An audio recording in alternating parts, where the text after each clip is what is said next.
Good afternoon students. आज हम कक्षा छठवीं में विषय हिंदी, इस विषय में पाठ क्रमांक 14 ओजन, इस पाठ को हम आज के वीडियो में समझेंगे। लेखक राम गोपाल वर्मा, इन्होंने इस पाठ को लिखा हुआ है। पहले हम लेखक डॉक्टर राम गोपाल वर्मा का परिचय करते हैं, बाद में इस पाठ को समझते हैं। डॉक्टर राम गोपाल वर्मा का जन्म 1948 में दिल्ली में हुआ था। उन्होंने एमए बीएड तथा पीएचडी तक की शिक्षा प्राप्त की है। एमए बीएड मतलब मास्टर ऑफ आर्ट्स और बैचलर ऑफ एजुकेशन तथा पीएचडी मतलब डॉक्टर ऑफ फिलॉसफी की उन्होंने उपाधि प्राप्त की है, तभी उसके नाम के आगे डॉक्टर लगा हुआ है। हिंदी साहित्य के आलोक स्तंभ जूनिया अपनाते खिलौने, द्विअंकीय नाटक चौकीदार, 3 अंकीय नाटक मौत एक कबूतर की एकांकी संग्रह, भैंस गई थाने में प्रसन्न संग्रह, चोए का मुकादमा, संचीय लघु नाटक तथा अल्लाह उदल कहानी संग्रह आदि उनकी प्रसिद्ध रचनाएं हैं। ओजन वायुमंडल की एक रक्षा पड़ता है। ये समताप मंडप को संतुलित करने वाला एक वायु है। ये सूर्य से निकलने वाली पराबैंगनी किरणों का अवशोषण करके पृथ्वी के जीवन को रक्षा करता है। मतलब ओजन जो वायु है उसका कार्य क्या है कि पराबैंगनी जो किरण है, मतलब अल्ट्रा वायलेट किरण जो निकलती है उसका शोषण करते हमारा पृथ्वी का रक्षण करने का कार्य कौन करता है? ओजन वायु करता है। मशीनों, रेफ्रिजरेटर, एरोसेल स्प्रे आदि से उत्सर्जित क्लोरोफ्लोरोकार्बन सीएफसी, वाहनों एवं ईंधनों से निकलने वाला धुआं वगैरह से ओजोन की परत के लिए अत्यधिक हानिकारक है। प्रस्तुत नाटिका में एक संवाद, एक नाटिका है, ये जो दिया हुआ है ओजन एक नाटिका है और इसमें एक संवाद के माध्यम से धुएं से होने वाली पर्यावरण, मानवीय रोगों एवं जीवन रक्षक परत को पहुंचने वाली हानि के बारे में बच्चों को बताने का यहाँ पे एक प्रयास किया गया है। एक नाटिका के माध्यम से लोगों को धुएं के बारे में, धुआं जो निकलता है तो ओजन को किस प्रकार से नुकसान होता है, इसके बारे में यहाँ नाटिका के माध्यम से समझाने का प्रयास किया गया है। यह नाटिका में पात्र परिचय दिया है। अंजलि जिनकी आयु 8 वर्ष, नीरज उनकी आयु 6 वर्ष, दादाजी आयु 60 वर्ष, अंजलि और नीरज के पापा इनकी आयु है 35 वर्ष, अंजलि और नीरज की मम्मी इनकी आयु 30 वर्ष और डॉक्टर की आयु दिया है 40 वर्ष।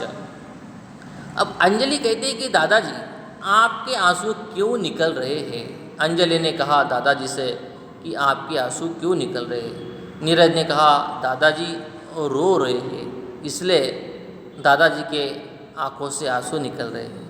फिर अंजलि ने कहा दादाजी क्यों रोए होंगे भला, क्या होगा उसका रोने का कारण? नीरज ने कहा दादाजी को मम्मी ने चॉकलेट नहीं दी होंगी। क्यों दादाजी?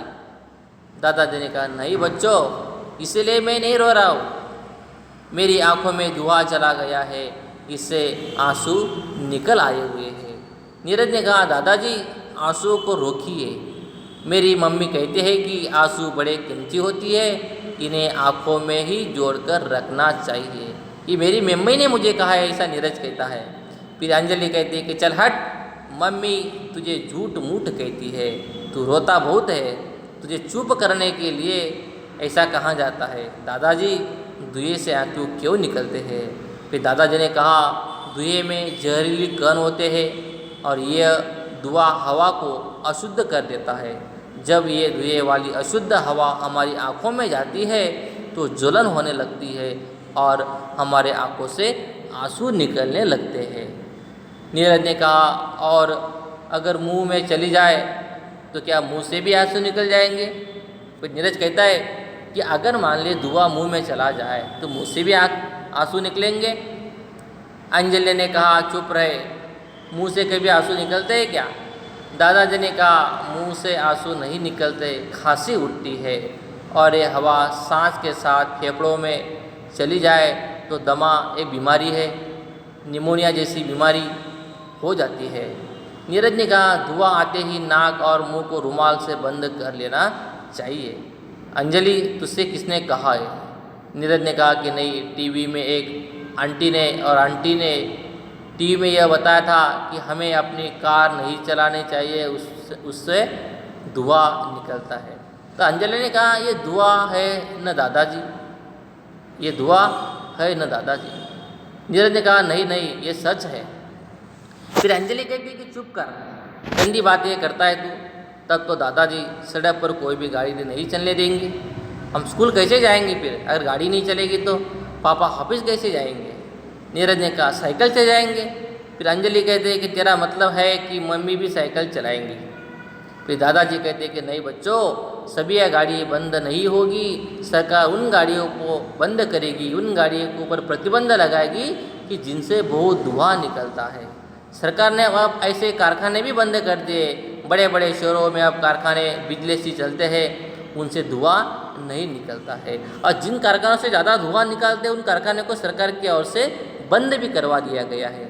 नीरज ने कहा, कारखाने बंद हो गए तो चॉकलेट कहाँ से आएगी? चॉकलेट भी तो कारखाने में बनती है। फिर अंजलि ने कहा, तुझे तो अपनी चॉकलेट की पड़ी है, दादाजी धुएं से और भी हानियाँ होती है। दादाजी ने कहा, धुएं के कण ओजोन गैस को नष्ट कर देते हैं। तो मतलब हमारा जो महत्वपूर्ण ओजोन गैस है, वो ओजोन गैस का क्या कार्य क्या होता है कि जो पराबैंगनी जो किरणें आते हैं उसको रोकने का कार्य ओजोन गैस करता है। मतलब अल्ट्रा वायलेट किरणों को रोकने का कार्य ओजोन गैस करता है। और पर्यावरण का अगर ह्रास हो जाए तो उससे क्या होगा? ओजोन गैस नष्ट हो जाता है। जो धुआं हवाई जहाज़ों से निकलता है, इन गाड़ियों का धुआं उड़कर यहाँ से 20 किलोमीटर ऊपर आकाश में चला जाता है, वहाँ ओजोन गैस को हानि पहुँचता है और वहाँ ओजोन गैस होती है। ओजोन गैस हमारे जीवन में सबसे महत्वपूर्ण गैस है। अंजलि ने कहा, ओजोन गैस क्या होती है दादाजी?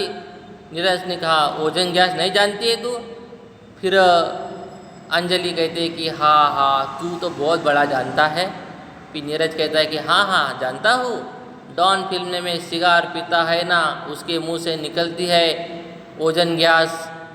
अंजलि ने कहा, तू पागल है, आप बताइए ना दादाजी ओजोन गैस के बारे में। फिर दादाजी ने कहा, यहाँ से 20-30 किलोमीटर दूर आकाश में ओजोन गैस होती है। मतलब ज़मीन से लेकर 20 से 30 किलोमीटर तक आकाश में एक ओजोन गैस होती है। ये पृथ्वी के चारों ओर घेरा बनाकर गैस रहती है। इसकी मोटाई में कई किलोमीटर तक होती है। ये सूर्य की किरणों को रोकती है। ओजोन गैस न हो तो सूर्य की किरणें इतनी गर्म है कि हमें मानो जला देंगी, पर यह गैस क्या करती है? उसको रोकने का कार्य करती है। किरणों के तीखेपन को रोककर पृथ्वी पर गर्मी को कम करती है ओजोन गैस।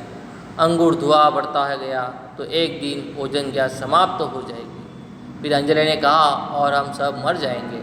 फिर नीरज कहता है कि फिर तो गाड़ी चलाना ही बंद करना पड़ेगा। चलो अच्छा है। अंजलि कहती है, क्या अच्छा है नीरज? स्कूल नहीं जाना पड़ेगा, गाड़ी बंद रहेगी तो। अंजलि फिर कहती है कि तब तो तू बुद्धू ही रह जाएगा। मगर दादाजी, ओजोन गैस आती कहाँ से है?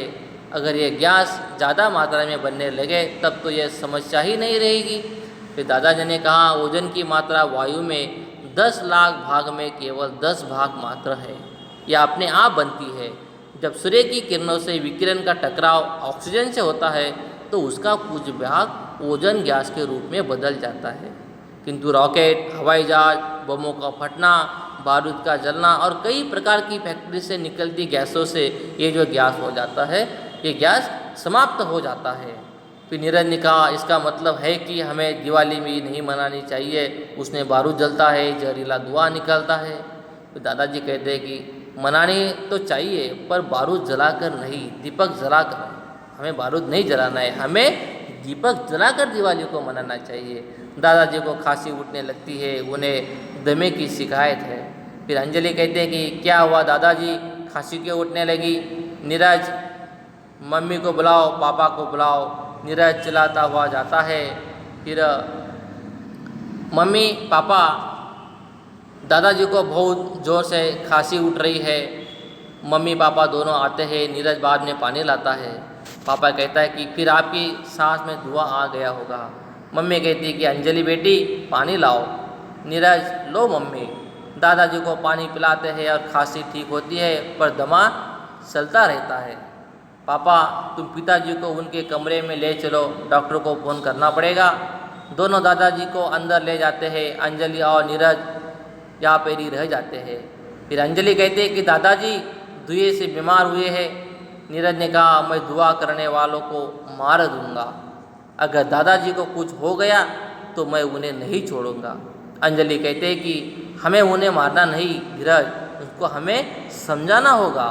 नीरज समझाना होगा? अंजलि हाँ, दादाजी ने जो बातें हमें बताई है वे उन्हें हमें बतानी होगी। फिर नीरज कहता है कि कोई नहीं सुनेगा तुम्हारी, मैंने फिल्मों में देखा है जो गंदे आदमी होते वो दूसरों को नहीं सुनते हैं, उनके लिए एक नहीं 1000 दादाजी भी मर जाए तभी बंद नहीं करते जहर फैलाना। हाँ, जब हीरो का गुस्सा पड़ता है न तब उन्हें अकल आती है। अंजलि कहती है कि फिर हम उनके आगे हड़ताल करेंगे, पोस्टर बनाएंगे, मेरे पास कलर है, हम पोस्टर लिखेंगे और चिल्ला चिल्ला कर नारे लगाएंगे। क्या नारे लगाएंगे? अंजलि कहती है कि धुआं बंद करो, नीरज कहता है कि धुआं बंद करो। फिर अंजलि कहती है कि जन जीवन को बचाओ, नीरज कहता है कि जन जीवन को बचाओ। दोनों कहते हैं, अंजलि भी कहते हैं, नीरज भी कहते हैं धुआं बंद करो, जन जीवन को बचाओ, धुआं बंद करो, ओजन को बचाओ, ओजन को बचाओ। दोनों नारे लगाते चले जाते हैं। डॉक्टर आता है और उन्हें देखते हुए अंदर जाता है और पर्दा गिरता है। इसी प्रकार नाटक का समाप्ति हो जाती है। तो विद्यार्थी मित्रों, हमें इस पाठ में क्या सीखने को मिलता है कि हमें पर्यावरण को बचाना चाहिए, ओजोन गैस को बचा के रखना चाहिए।